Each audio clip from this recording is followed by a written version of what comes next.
एक आदमी और उसकी पत्नी चिड़ियाघर घूमने गए। देखते देखते वह बंदर के पिंजरे के पास पहुंचे। वहां उन्होंने देखा कि एक बंदर अपनी मादा के साथ बड़े जोश से खेल रहा था। ये देखकर पत्नी ने अपने पति से कहा, देखो कितना रोमांटिक जानवर है, अपनी मादा के साथ कितने प्यार से खेल रहा है। तब पति चुप रहा। तभी पति पत्नी आगे गए तो उन्हें शेर का पिंजरा नजर आया। वहां उन्होंने देखा कि शेर और शेरनी दूर दूर बड़े आराम से बैठे थे। खामोश शेर एक कोने में अकेला बैठा था, जैसे शेरनी का कोई अस्तित्व ही नहीं है।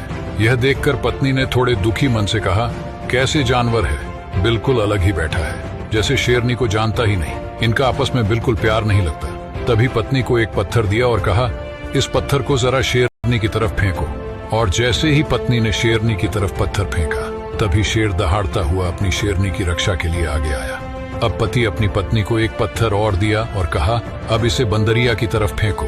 जैसे ही पत्नी ने पत्थर फेंका, वह बंदर अपनी मादा को छोड़कर खुद की जान बचाने के लिए तुरंत पेड़ पर चढ़ गया था।